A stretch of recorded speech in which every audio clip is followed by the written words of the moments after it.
നമസ്കാരം, ഞാൻ ASHA Shekhar. Chemmanur international jewellers Kaumudi ഹെഡ്ലൈൻസിലേക്ക് സ്വാഗതം. Powered by Fortune Industries, presented by Baba Easy English, in association with High Sleep Mattresses.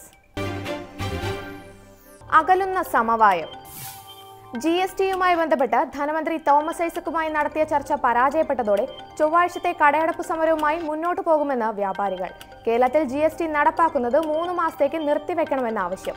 സമരം തടയാനുള്ള സമവായം ചർച്ചയിൽ ഉയർന്നു വന്നില്ലെന്നും വ്യാപാരികൾ. 87 രൂപയ്ക്ക് കോഴിയിറച്ചി വിൽക്കണമെന്ന സർക്കാർ നിർദ്ദേശം അംഗീകരിക്കാത്തതിനെ തുടർന്ന് നാളെ മുതൽ കോഴിക്കച്ചവടക്കാരും സമരത്തിൽ. കുറഞ്ഞ വില നിശ്ചയിച്ച സർക്കാർ നടപടി അംഗീകരിക്കാനാവില്ലെന്ന് പൗൾട്രി ഫെഡറേഷൻ. സമവായ ശ്രമം തുടരുമെന്ന് സർക്കാർ. വ്യാപാരികളുടെ നിഷേധാത്മക നിലപാട് സർക്കാരിനോടും ജനങ്ങളോടുമുള്ള വെല്ലുവിളിയെന്ന് ചർച്ചയ്ക്ക് ശേഷം ധനമന്ത്രി തോമസ് ഐസക്.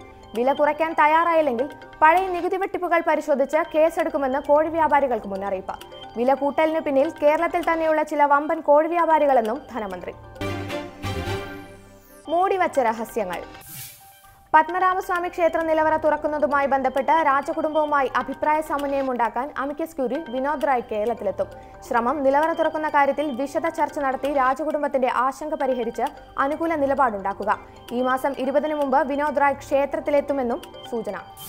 നിലവറ തുറക്കുന്നതിൽ 2 തട്ടിലായി സർക്കാരും VS-ഉം. നിലവറ തുറക്കുന്നതിനെ ഭയപ്പെടുന്നവർ ആരായാലും അവരെ സംശയിക്കണമെന്ന് VS-ഉം ക്ഷേത്രത്തിന് ദോഷം വരുന്ന ഒന്നും രാജകുടുംബം ചെയ്തതായി അറിവില്ലെന്ന് കടകംപള്ളിയും. നിലവറ തുറക്കുന്നതിനെ രാജകുടുംബം എതിർക്കുന്നത് എന്തെങ്കിലും മറയ്ക്കാനാണെന്ന് കരുതുന്നില്ലെന്നും ദേവസ്വം മന്ത്രി. നിലവറ വിഷയത്തിൽ നിലപാടിലുറച്ച് തിരുവിതാംകൂർ രാജകുടുംബം. നിലവറ തുറക്കാൻ അനുവദിക്കില്ല. ഇതുവരെ തുറന്നിട്ടില്ലാത്ത നിലവറ തുറക്കുന്നത് ദൈവഹിതത്തിനെതിരെന്നും വാദം. സുപ്രീംകോടതി ഉത്തരവ് തെറ്റായ വിലയിരുത്തലുകളുടെ അടിസ്ഥാനത്തിലെന്നും വിശദീകരണം. നിലവറ തുറക്കുമ്പോൾ വിശ്വാസികളുടെ വികാരം കൂടി പരിഗണിക്കണമെന്ന് കുമ്മനം രാജശേഖരൻ. നീളുന്നത് ആരിലേക്ക്? പൾസർ സുനിയുടെ കസ്റ്റഡി കാലാവധി നാളെ അവസാനിക്കാനിരിക്കെ നടിയെ ആക്രമിച്ച കേസിൽ കൂടുതൽ തെളിവുകൾക്കായി പോലീസിന്റെ തീവ്ര ശ്രമം. 3 ദിവസമായി തുടരുന്ന ചോദ്യം ചെയ്യലിൽ കേസിലെ ഗൂഢാലോചന സംബന്ധിച്ച് കാര്യമായ വിവരങ്ങളൊന്നും ലഭിച്ചിട്ടില്ലെന്ന് വിവരം. അതിനിടെ ജയിലിലെ ഫോൺ ഉപയോഗം സംബന്ധിച്ച അന്വേഷണം ഏറെക്കുറെ പൂർത്തിയായെന്ന് പോലീസ്. കേസിൽ സുനിയുടെ മൊഴികൾ സാധൂകരിക്കുന്ന തെളിവുകൾ ലഭിക്കാൻ ഇനിയും ചോദ്യം ചെയ്യൽ ആവശ്യമെന്ന് അന്വേഷണ സംഘം. ഗൂഢാലോചന സംബന്ധിച്ച സൂചനകൾ പുറത്തുവിട്ട സുനിയിൽ നിന്ന് ഇനിയും നിർണായക വിവരങ്ങൾ ലഭിക്കുമെന്ന് പ്രതീക്ഷ. പൾസറിന്റെ കസ്റ്റഡി നീട്ടാൻ പോലീസ് അപേക്ഷ നൽകും.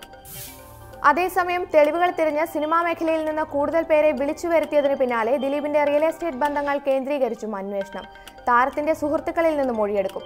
പൾസർ സുനിയെ ചോദ്യം ചെയ്യുന്നത് പൂർത്തിയാകാതെ ഗൂഢാലോചന കേസിൽ കൂടുതൽ അറസ്റ്റിന് പോലീസ് തയ്യാറാവില്ലെന്ന് വ്യക്തം. തിരിച്ചുപിടിച്ച് സൈന്യം. IS ഭീകരർ കൈക്കലാക്കിയ മുസൂൾ നഗരം ഇറാഖി സൈന്യം പൂർണ്ണമായും തിരിച്ചുപിടിച്ചെന്ന് റിപ്പോർട്ട്. ഔദ്യോഗിക സ്ഥിരീകരണമില്ലെങ്കിലും സൈന്യം ആഹ്ലാദ പ്രകടനം നടത്തുന്ന ദൃശ്യങ്ങൾ പുറത്ത്. ഇറാഖിലെ 2ാമത്തെ വലിയ നഗരമായ മുസൂൾ IS-ൽ നിന്ന് സൈന്യം കൈക്കലാക്കിയത് 9 മാസം നീണ്ട പോരാട്ടത്തിനൊടുവിൽ.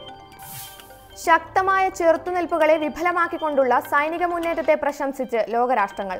അതേസമയം മുസൂൾ കീഴടക്കിയാൽ സമീപത്തെ ഗ്രാമങ്ങൾ കേന്ദ്രീകരിച്ച് IS ആക്രമണം തുടരുമെന്ന് സൂചന. ഇറാഖിലെ തന്ത്രപ്രധാന നഗരങ്ങളിലൊന്നായ മുസൂൾ ഇസ്ലാമിക് സ്റ്റേറ്റ് പിടിച്ചെടുത്തത് 3 വർഷം മുമ്പ്. Chemmanur international jewellers Kaumudi headlines സമാപിക്കുന്നു. Powered by fortune industries, presented by Baba easy English, in association with high sleep mattresses. അടുത്ത ഹെഡ്ലൈൻസ് 1 മണിക്കൂറിന് ശേഷം. നമസ്കാരം.